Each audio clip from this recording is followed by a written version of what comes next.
Prezados alunos e alunas, a paz do Senhor Jesus. Sejam bem-vindos à nossa segunda aula a respeito da fragilidade humana e a soberania divina, o sofrimento e a restauração de Jó. Hoje vamos conhecer um pouco sobre o caráter deste personagem do Antigo Testamento. A lição 2 recebeu esse título: Quem era Jó? O texto áureo está em Jó, capítulo 1, versículo 1, onde lemos: Havia um homem na terra de Uz, cujo nome era Jó. E este era homem sincero, reto e temente a Deus, e desviava-se do mal. A verdade prática ensina que quem zela por um caráter irrepreensível obtém testemunho acerca da sua integridade. A leitura bíblica em classe encontra-se em Jó, capítulo 1, versos 1 a 5, e será o texto base de nossos estudos de hoje.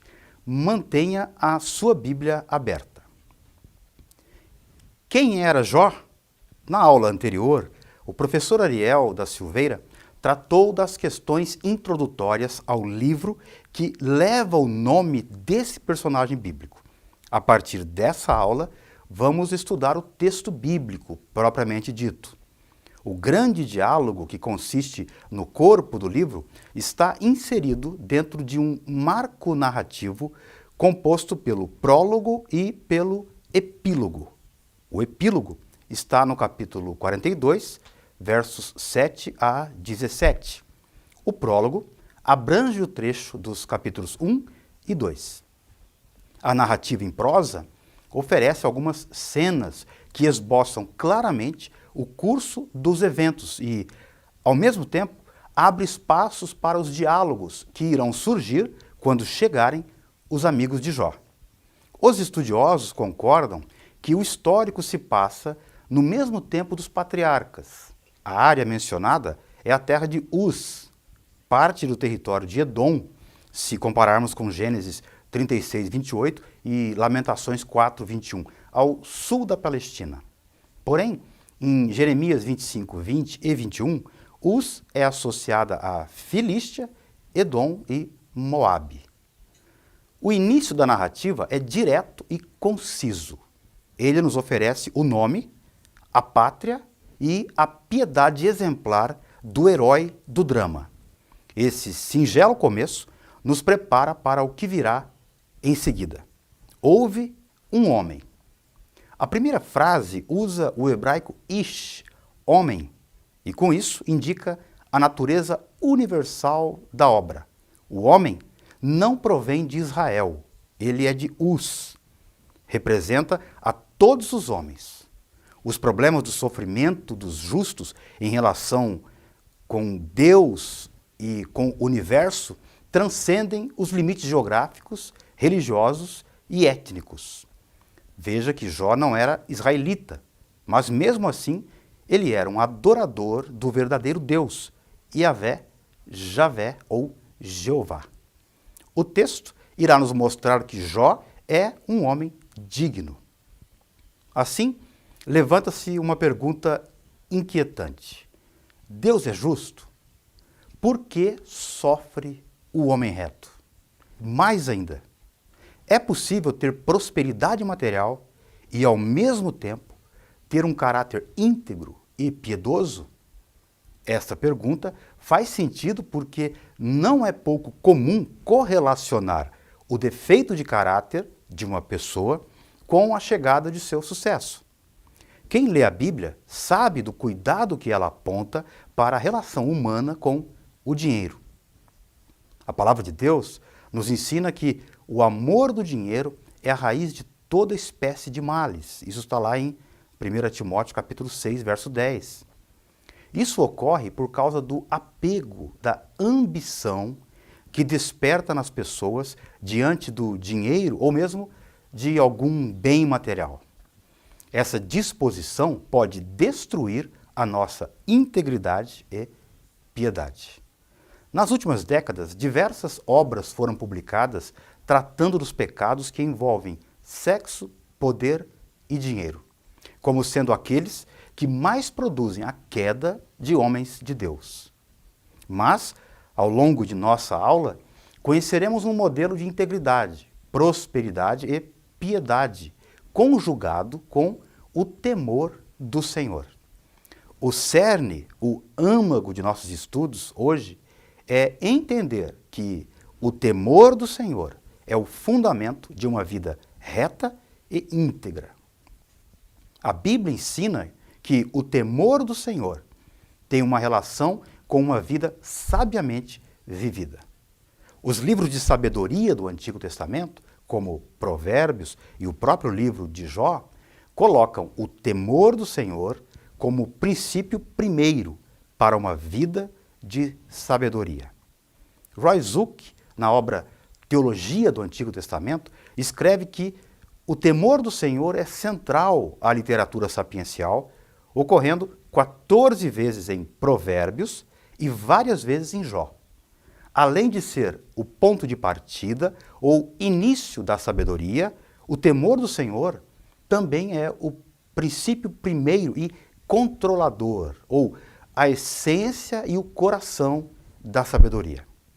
Para entender como isso se dava na vida de nosso personagem, em primeiro lugar, vamos conhecer o caráter irretocável de Jó. Os valores ético-morais eram fortemente celebrados nas culturas antigas. A própria literatura sapiencial na Bíblia exalta pessoas virtuosas, como em Provérbios 22, verso 1, por exemplo, sem contar um capítulo dedicado à mulher virtuosa. Quais são os aspectos do caráter deste homem de Deus? Primeiro, no capítulo 1, versículo de número 1, encontramos que Jó era um homem íntegro. O caráter é que define quem uma pessoa é de verdade. Ela é vista a partir dos valores que dirigem a sua vida interior. Jó é um homem sincero. Estamos diante de alguém com um caráter irretocável. Os primeiros versículos do livro mostram os adjetivos que traduzem o caráter de Jó. No primeiro, ele é chamado de íntegro. A palavra íntegro, que traduz o hebraico tam, possui o sentido de inocente ou sem culpa. O matiz de integridade, honrado na linha de retidão em suas atitudes em relação com os outros e com Deus. Um homem íntegro é alguém sem defeito moral, inocente ou inatacável, justo. Falamos de alguém com honradez, retidão, inocência. O termo integridade é uma palavra importante em Jó e ocorre pelo menos 4 vezes. Como Noé, por exemplo, em Gênesis 6, verso 9, Abraão, em Gênesis 17, verso 1, Jacó, Gênesis 25, 27. Como eles, Jó era íntegro, tam. Em breve, o mesmo elogio será confirmado 2 vezes por Deus, em Jó 1, verso 8 e 2, verso 3, e também reconhecido por sua esposa, em Jó capítulo 2, verso 9. O próprio Yahvé lhe atribui essa qualidade, e até mesmo a sua esposa reconhece a sua integridade, a Tumar, em 2,9. No decorrer da discussão com seus amigos, e aqui entre aspas, esses amigos, Jó nunca duvidou que fosse tam ou tamim, íntegro, ou que tivesse a tumá, a integridade.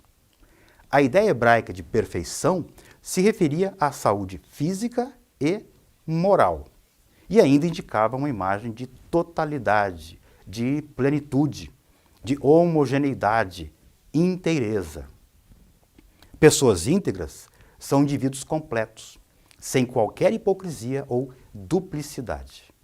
Elas são comparáveis ao produto bem acabado. Jó manteve sua integridade diante das acusações de seus amigos e do silêncio de Deus, e por fim, o Senhor o justificou. Assim, podemos afirmar que Jó era sincero nas intenções, afeições e diligente nos esforços para cumprir seus deveres para com Deus e os homens. Uma pessoa cuja motivação é pura e que vive uma vida de boa moral. Não significa perfeição no sentido absoluto. Ele é íntegro, mas também admite as fraquezas humanas, como se verá depois no capítulo 9, verso 1 e seguintes, por exemplo. Jó mantém a integridade básica do seu caráter. Tudo faz parte de uma mesma disposição. Os olhos e o coração estão focados no que é íntegro. Jesus ensinou isso em Mateus capítulo 6, verso 22, dizendo que a candeia do corpo são os olhos, de sorte que, se os teus olhos forem bons, todo o teu corpo terá luz. A igreja primitiva é descrita por Lucas em Atos 2,46 como tendo alegria e singeleza de coração. O coração de Jó não está dividido. A vontade de Jó pertence a Deus e ele não abre mão disso. Capítulo 2, versos 9 a 10 e também no 27, verso 5, mostrará isso com clareza. Ainda no versículo 1, capítulo 1, vemos que Jó era reto. O vocábulo reto, que em hebraico se diz yashar, tem o sentido de alguém justo, direito. Uma vez que era reto, Jó praticava a honestidade e a justiça em relação aos seus semelhantes. A retidão em sentido ético demonstra honradez, bondade, sinceridade, probidade, justiça, pureza de conduta. O homem de Uz era justo, reto, direito e se comportava de maneira irrepreensível. A personalidade de Jó, se quisermos usar o jargão moderno, era integrada e essa homogeneidade psicossomática se traduz em sua integridade social. Isso tudo quer dizer que ele não fazia concessões aos erros morais. Ele negociava com integridade. Era alguém que cumpria a sua palavra e tratava os outros com justiça. O versículo 1 mostra outra virtude.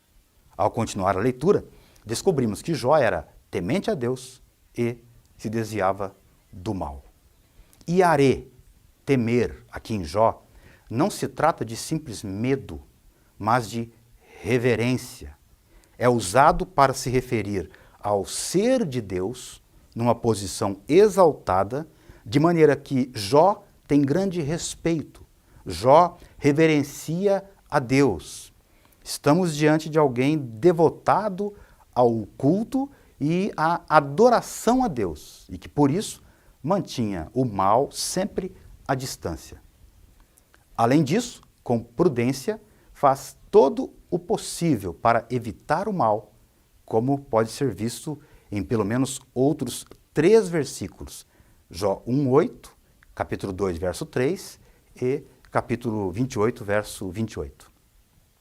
As Escrituras mostram que muito antes de Salomão, Jó praticava o que o homem mais sábio do mundo, posteriormente, ensinaria em Provérbios 3:7. Teme ao Senhor e aparta-te do mal.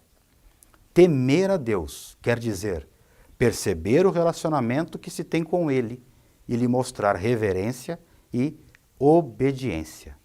Significa respeitá-lo por seu caráter, seus atos e suas palavras. Esse temor não é o medo que faz o escravo encolher-se diante de seu senhor, mas sim a reverência amorosa de um filho diante do pai, um respeito que conduz à obediência.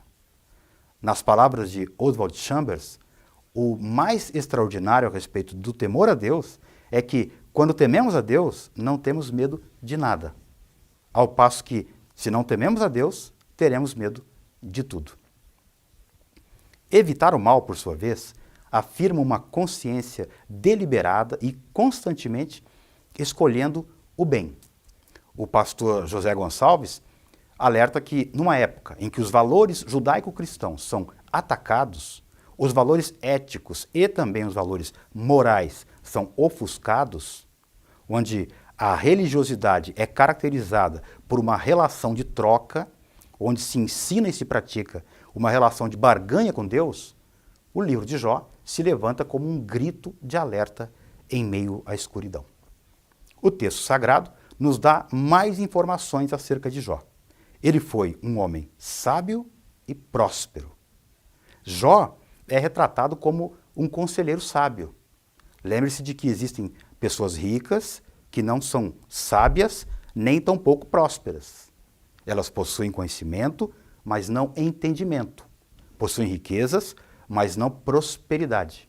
Jó se distingue mais uma vez. Ele foi um homem sábio, rico e próspero. A Bíblia afirma que Jó era maior do que todos os do Oriente, em Jó capítulo 1, verso 3.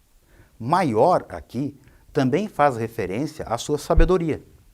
Muitos estudiosos destacam a sabedoria, riqueza e piedade que Jó possuía em relação a qualquer outra pessoa daquela região. Eles salientam o reconhecimento da sabedoria de Jó. Ele era um homem a quem as pessoas recorriam em busca de conselho e orientação. Jó 29, versos 21 e 22 nos ensinam isso. O homem de Uz era, sobretudo, próspero. As riquezas elencadas são a de um sheik. No versículo 2, o texto destaca que, além de sua esposa, ele tinha 7 filhos e 3 filhas. Para os padrões da época, possuía uma família com o formato ideal. Ele também era um fazendeiro bem-sucedido. Em sua fazenda havia 7.000 ovelhas, 3.000 camelos, 500 juntas de bois e 500 jumentas.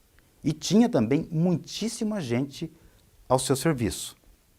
O sustento de sua família era obtido desses animais e de toda a sua plantação. Porém, a sua riqueza não o afastou de Deus. Aqui, novamente, vemos o seu diferencial.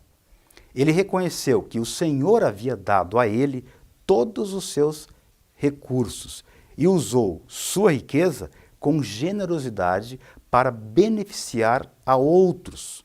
Capítulo 4 de Jó, versos 1 a 4, capítulo 29, 12 a 17 e capítulo 31, versos 16 a 32, nos mostram essa verdade. No decorrer da história, um dos pontos debatidos nos diálogos é o significado da prosperidade material. Naquela época, muitos acreditavam que a família e os rebanhos eram bênçãos de Deus para uma pessoa reta. A riqueza de Jó significava que ele desfrutava do favor de Deus de uma maneira excepcional. Se estudarmos o texto com atenção, veremos também que a prosperidade de Jó era baseada no ser. Sua prosperidade se refletia na relação harmoniosa entre ele, sua família, seus negócios e, sobretudo, Deus. Não era uma prosperidade estabelecida somente no ter, mas principalmente no ser. O pastor José Gonçalves alerta para o fato de que não há dúvidas de que o Senhor Deus quer que os seus filhos prosperem. Todavia, é preciso dizer que isso não pode ser confundido simplesmente com aquisição de posses ou bens. A bênção do Senhor não pode ser confundida simplesmente com sucesso. Alguém pode possuir muitos bens, ter muitas posses e ainda assim não ser uma pessoa próspera. Por outro lado, uma pessoa pode ser abençoada por Deus sem, contudo, ter aquele sucesso que tantos aplaudem. Assim como o livro de Jó, o salmista, lá no Salmo 73, mostra as diferenças conceituais entre ser próspero e ter sucesso. Muito bem, até aqui vimos o caráter e a prosperidade de Jó. A riqueza de Jó pode ter impressionado seus vizinhos, mas o seu respeito reverente por Deus e a sua decisão de desviar-se do mal são as chaves do seu caráter. Jó era um homem de profunda piedade pessoal.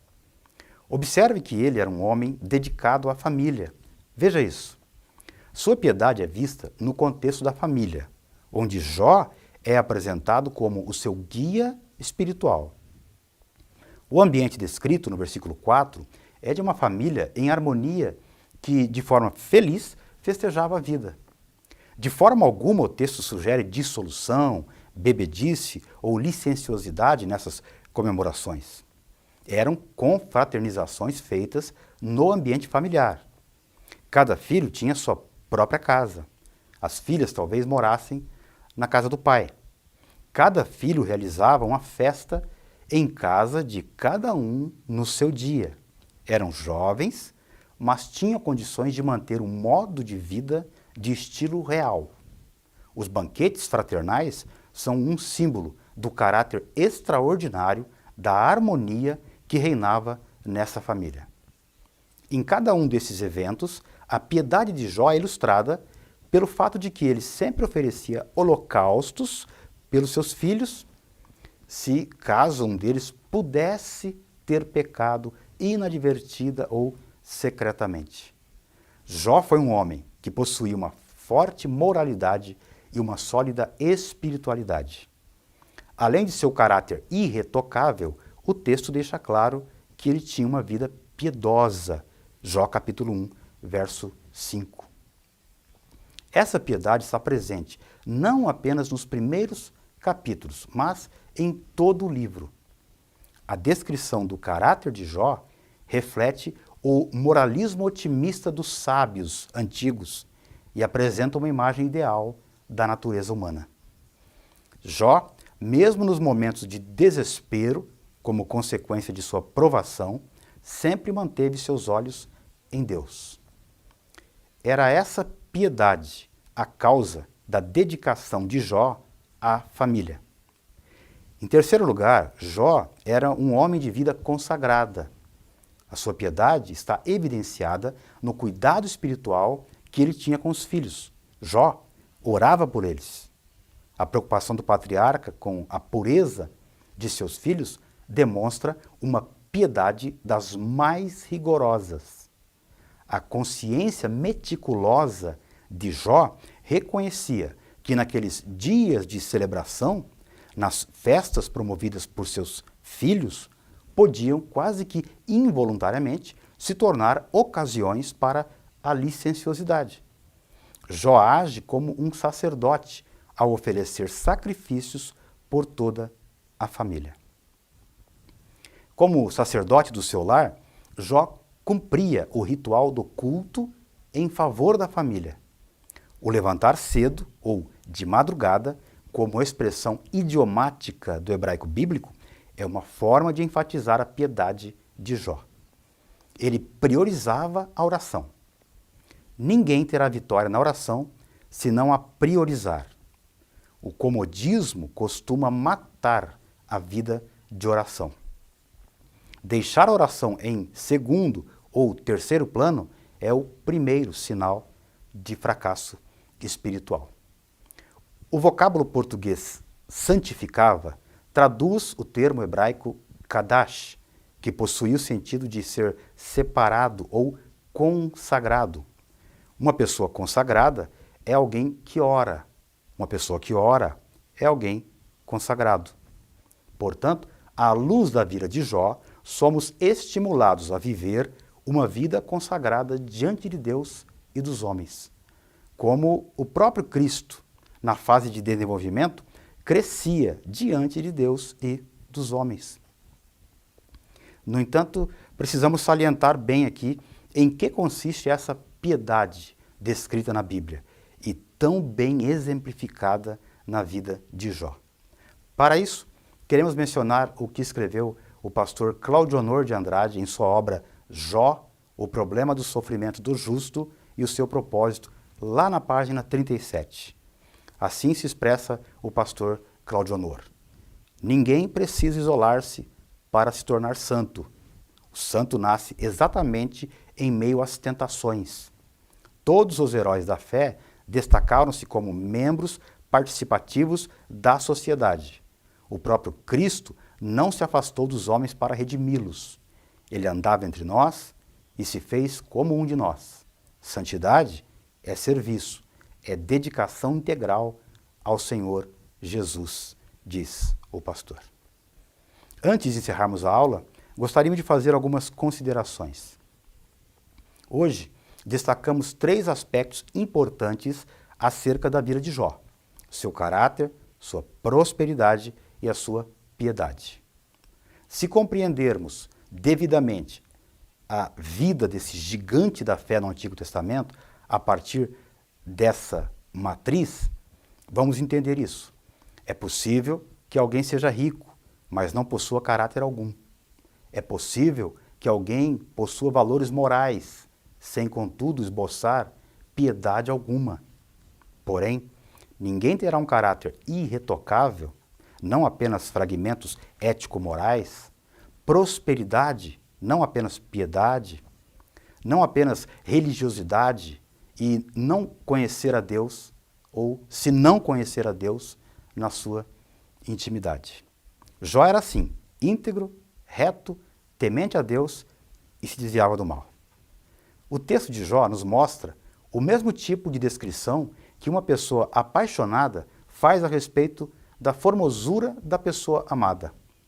João Crisóstomo, um pai da igreja, falecido no início do V século, destaca que integridade, justiça, verdade e piedade são termos usados para caracterizar a perfeição da alma de Jó.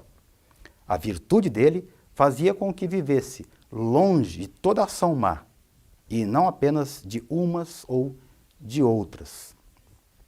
Jó amou o que Yahvé ama e evitou aquilo que desagrada a Yahvé.